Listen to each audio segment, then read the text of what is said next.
Hey guys, so welcome back to my channel. I hope आप लोग सब सही होंगे और पुशअप और पुलअप की ट्रेनिंग कर रहे होंगे, जिसमें मैंने अलग से ट्यूटोरियल बना दिया, ठीक है ना। तो अगर आप पुशअप और पुलअप करना चाहते हो तो आप सीख सकते हो।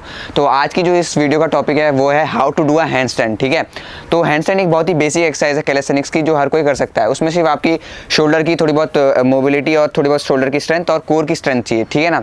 तो मैं आज आपको बताऊंगा कुछ स्टेप्स जिससे कि आप हैंड स्टैंड सीख सकते हो। और हैंड स्टैंड को करते वक्त एक चीज़ का बहुत ध्यान रखना पड़ता है, वो है कि फॉर्म। अगर आपके फॉर्म एकदम सही है, अगर पूरी बॉडी स्ट्रेट लाइन में, तो ही हैंडस्टैंड अच्छा दिखता है। बट ज़्यादातर लोग क्या करते हैं, हैंडस्टैंड जल्दी सीखने के चक्कर में उनका जो बैक होता है वो आर्च रह जाता है, जिससे कि आपकी लोअर बैक में बहुत प्रॉब्लम हो सकती है, ठीक है। तो हमारा मेन एम क्या रहेगा कि फॉर्म को एकदम सही करते हुए चले। तो अगर आप कोई भी प्रोग्रेशन सीख रहे हो तो उसका मेक श्योर करना कि फॉर्म बिल्कुल सही रहे, क्योंकि अगर आप पहले ही प्रोग्रेशन खराब करते जाओगे तो आपका हैंडस्टैंड लास्ट में जो होगा वो बिल्कुल अच्छा नहीं दिखेगा, ठीक है ना। और आपकी बैक में भी प्रॉब्लम हो सकती है।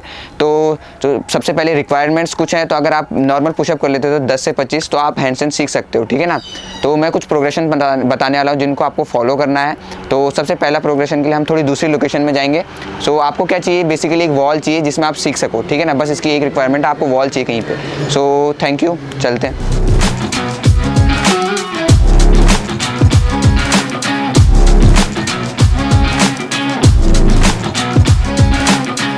तो हम पहुंच गए अपनी लोकेशन पे, ठीक है ना। तो इसमें हम सबसे पहला प्रोग्रेशन मैं आपको बता देता हूँ, वो है पाइक पुशअप्स, ठीक है ना।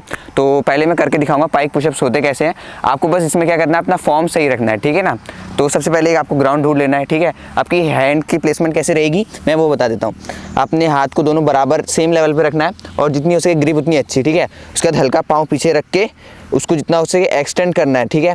और जो ये वेस्ट लाइन है इसको ज़्यादा नीचे नहीं रखना, जितना हो सके ऊपर, ठीक है ना। और पाँव जितना हो सके हाथ के पास लाने और गर्दन हल्का आगे को, ठीक है, बेंड। उसके बाद ये 1 नॉर्मल, आगे भी देख सकते हैं। बस मेक श्योर करना कि आपकी बॉडी एकदम वो टाइट रहे, ठीक है ना। उसके बाद हल्का आगे को, फिर नीचे। और अगर नहीं हो रहा तो सबसे पहले पाइक होल्ड कर सकते हो, बस नॉर्मल होल्ड। तो ये था सबसे पहला प्रोग्रेशन, ठीक है ना, जो था पाइक पुशअप्स। सो जो नेक्स्ट स्टेप है वो है एलिवेटेड पाइक पुशअप्स, ठीक है ना। तो अभी हमने ग्राउंड पे पाइक पुशअप किए, वही सेम आपको एक्सरसाइज क्या करनी है, हल्की एलिवेटेड सरफेस पे करनी है। वो आपके लिए थोड़ा टफ हो जाता है, क्योंकि आपका बॉडी वेट का जो ज़्यादा पोर्शन है वो आपके शोल्डर्स पे आता है, ठीक है ना। और हैंडस्टैंड में तो पूरा आ जाता है, इसलिए हम करेंगे एलिवेटेड पाइक पुशअप। इसमें एक बात का ध्यान रखना है कि आपका कोर पूरा एंगेज होना चाहिए, ठीक है ना। और जितना हो सके आपको बेस लाइन को पीछे रखना है, ठीक है। और एलिवेटेड सरफेस जितनी नीचे होगी उतना आपको टफ पड़ेगा, क्योंकि आपका और ज़्यादा बॉडी वेट आपके शोल्डर्स पे आएगा। और जितनी एलिवेटेड सरफेस अगर इतनी ज़्यादा ऊपर है तो आसान रहता है, ठीक है ना। तो मैं आपको करके दिखा देता हूँ कैसे करना है। पहले ग्राउंड पे अच्छी सी ग्रिप, उसके बाद हल्का ऊपर और अपने कोर को एकदम टाइट, हल्का गर्दन आगे, डाउन, अप।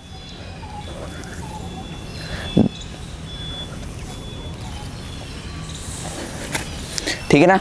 तो ये था सेकंड प्रोग्रेशन, पाइक एलिवेटेड पाइक पुशअप्स, ठीक है। अगर आपसे ये नहीं हो रहा तो आप सिर्फ पाइक होल्ड भी कर सकते हो एलिवेटेड, ठीक है। पहले उसकी प्रैक्टिस करो, उसके बाद पाइक पुशअप्स की ट्राई करना। उससे क्या होगा, आपकी शोल्डर्स में स्ट्रेंथ बनेगी हैंडस्टैंड करने की। अगर आप उसको बिना करे स्किप करे जाते हो तो आपके चांसेस है कि आप हैंडस्टैंड कम सीखो या आपको लग सकती है, ठीक है ना। तो पहला ये प्रोग्रेशन पक्का करना। सो अभी के जो दो प्रोग्रेशन थे वो हमारे ग्राउंड लेवल पे थे, ठीक है ना। उसमें आपको एक में थोड़ी एलिवेटेड सरफेस चाहिए थी और दूसरा ग्राउंड पे था।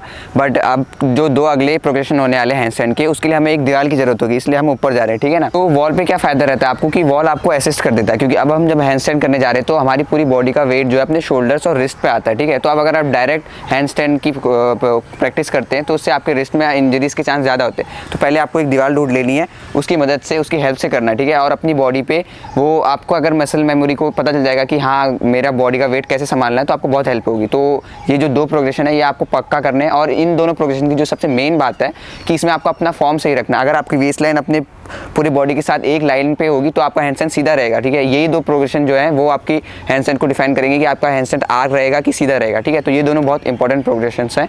तो मैं आपको करके दिखा देता हूँ कैसे होते हैं। आपको एक वॉल ढूंढ लेनी है, ठीक है, और उसके पैरेलल खड़े हो जाना है। उसके बाद अपने आपको हाथ को ग्रिप अच्छी रखनी है। उसके बाद एक पाँव ऊपर, फिर हल्का पीछे को चलते रहना है, ठीक है, ऐसे जितना हो सके दीवार के पास, ठीक है। और बॉडी एकदम ना ज़्यादा लीन आगे को, सीधा एकदम स्ट्रेट, ठीक है।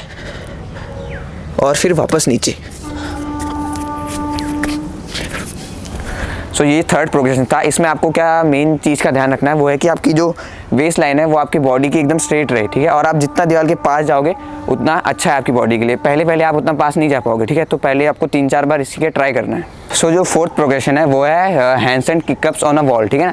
तो अब आपको क्या करना है, एक वॉल ढूंढनी है, उसमें क्या करना है, पहले अपने हाथ को जितना हो सके वॉल के पास रख लेना है, ठीक है। उसके बाद एक पाँव जितने आपके पास रहेंगे उतना आसान रहेगा, ठीक है।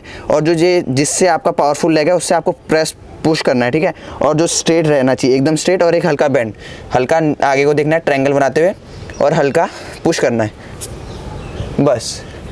फिर होल्ड, एक पाँव नीचे, फिर अगेन, फिर हल्का आपको एक पाँव आगे लाते हुए दूसरा पाँव फिर नीचे, ठीक है ना। तो ये प्रोग्रेशन आपको बहुत हेल्प करेगा आपके हैंडस्टैंड पे।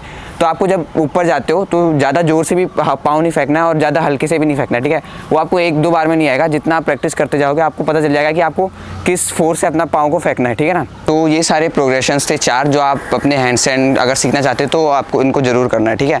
और तो जो मेन चीज़ लोग करते हैं वो क्या करते हैं, हर पार्ट को स्किप करना ज़्यादा जल्दी पसंद करते हैं, ठीक है ना। अगर वो पाइक पुशअप उनसे नहीं हो रहा तो अगले प्रोग्रेशन पे चले जाते हैं, जो आपको गलती नहीं करनी है, ठीक है। जब तक आपसे वो प्रोग्रेशन नहीं हो रहा तो उससे जो लोअर प्रोग्रेशन है उसको आपको बहुत आराम से ज़्यादा टाइम तक करना है, ठीक है ना। अगर आप एक स्टेप पे मास्टर कर लेते हैं उसके बाद आपको दूसरे स्टेप पे बढ़ना है, ठीक है। और अगर आपको इस वीडियो से कोई भी क्वेरी है या फिर कुछ पूछना चाहते हो तो आप कमेंट सेक्शन में पूछ सकते हो। इस वीडियो पे हमने बहुत मेहनत की है, तो अगर आपको ये वीडियो पसंद आई तो इसे लाइक, शेयर एंड सब्सक्राइब करना, मतलब आगे शेयर करना। Thank you very much.